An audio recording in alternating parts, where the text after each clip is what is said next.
Welcome back. In the crossfire tonight, we've got LZ Granderson and Penny Young Nance. We are debating whether A&E was right to suspend Duck Dynasty star Phil Robertson over his offensive comments about... Now look, I grew up in rural West Tennessee, the Bible Belt. And then I moved to the Bay Area in San Francisco. And I had to learn how to talk to folks with whom I had almost nothing in common. Samoans, lesbians, politicians, you know. And that's when I learned that there are more ways to come across badly than I had ever imagined. So I had to up my skills. Now, luckily, personally, I had some experience with this. All black kids have to learn how to talk in mixed company without giving offense. If you don't figure that out, you fail. Now we're all in the same boat. We're all becoming a part of this multiracial, multicultural country. Watching Phil Robertson reminds me that all of us now need to up our skills. So I want to talk with you about this part of it, Nance.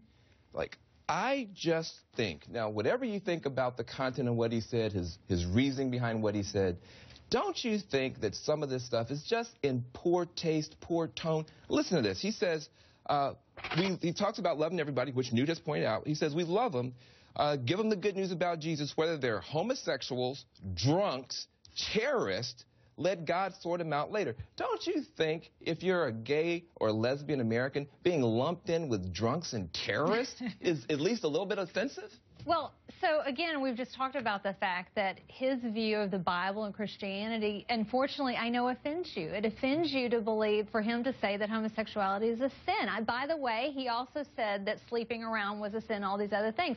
Yes, he lumped it in, and he was indelicate in his terms. Do you think that now let's just be honest here. We're in a country that is becoming more and more multi-faith, multicultural. Do you think that it makes good sense for people who are Christians who are trying to... Is it marketing? Is it good marketing? No. Do you think that it's actually fair and makes good sense to tell a lesbian couple raising a family that's watching right now that they should be on the same list with bestiality and terrorists? Look, do you think that's right? I wouldn't have laid it out like that, but I would say that we're broken sinners, and I would say that we all have sin in our life, and it's okay to say that. Like, you can't, every time you use the term, you know, bigoted, and it's designed to shut down the debate. And we've got to be able to have the debate. Let me get this straight. So, on the one hand, when you want to quote the Bible, it's okay to say things that's going to make people upset.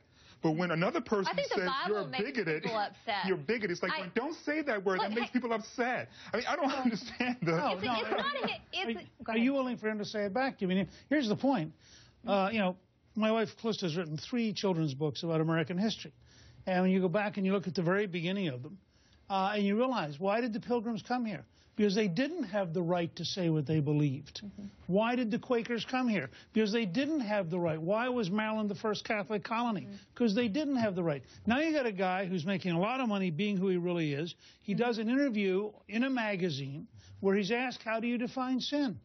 And in his own way, he describes it. And now what we want to say is, boy, we want to punish you. That is very, very different. You're talking about William Penn being persecuted for his religious expression by the government versus a private company making its own decisions based on its own policies. But you're happy if he's persecuted and loses millions of dollars because you're offended. First of all, personally, I wasn't offended because I really wasn't paying attention to him. I didn't pay attention to this.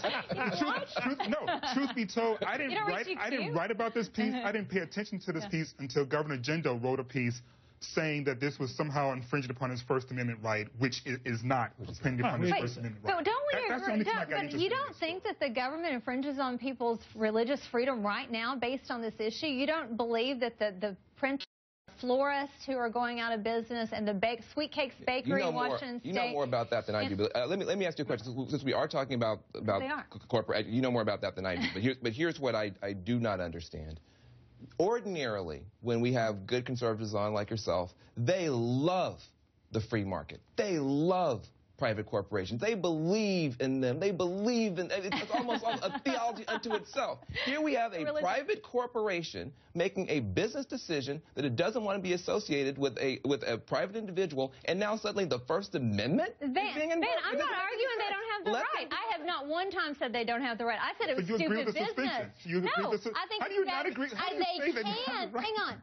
I said they can. I don't think that they should, and I don't think that they will. Yeah. But they already have. Well, they'll bring him back, sweetheart. He'll be back. Let me, LZ, I used to do shows with Fred Friendly, who had been Edward R. Murrow's producer. And one of Fred's favorite lines was, because you have the right to do something doesn't mean it's the right thing to do. Now let me share with you how A&E explained themselves. They said his personal views in no way reflect those of A&E Network, who have always been strong supporters and champions of the LGBT community. Now, here's my question. Can you imagine how you would have reacted if they come back and said, we are strongly supporting Phil because we have always been strong supporters of Christians? I'm a Christian. What would I say about it? I'd be like, okay. But you can't imagine a modern news corporation saying they're strong supporters of Christianity. Because, in fact, in the modern current secular culture, that would be a shocking moment for A&E to say, you know, we think Christianity deserves to be spoken. And if that offends some people, that's fine. Because, after all, religion's often offensive. Why you feel that way has very little to do with, quote, unquote, the secular world, and more to do with the way that a lot of Christians are to be hypocrites and abuse what it means to be Christian. That's the reason why you think that way. But at the same time, there are a lot of non-secular people who still support organizations. How do you know how I think? Because I've been reading and watching you for decades, Newt. Okay, so you know how I think. Okay, so you think that's how Pope Francis thinks. Okay, you think when Pope Francis takes a very similar position. Public sector. I'm saying you are not. No. You have Pope Francis, but his statements that we should love each other, but also he has sustained the doctrine of the church. Now, does that make him whatever the psychological thing is that you're talking about? I don't get that. Well, speaking of psychological stuff, good luck. I actually I'm curious about how far you would go in defending inflammatory speech as long as it's cloaked with religious defenses. For instance, Louis Farrakhan says very inflammatory things in the minds of a lot of Americans. If he had a corporate contract. You know more about that one than I do. Okay, fair enough. Okay, how about Reverend Wright? You may have. Well, look at Martin Bashir. Hey, let's stay with religion. Okay. Let's stay with religion. You have Reverend Wright, who has said things that people found inflammatory. You have Louis Farrakhan. If they had contracts with shows and corporations, and they said, you know what, now that we've heard your views, even though they're religious, we reject them, would you be here defending Louis Farrakhan? Look, what I just said was there's religious freedom, and I said that you have the right to contract and to nullify contracts in private business. But I do need to say something about Martin Bashir and about where we draw the line. He specifically advocated violence against Sarah Palin. And I think that's an important differentiation to make. And I think MSNBC acted properly. Let me say, please stay here.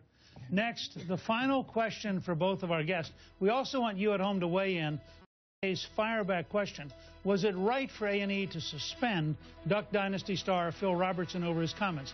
Tweet yes or no using #Crossfire. We'll have the results after the break.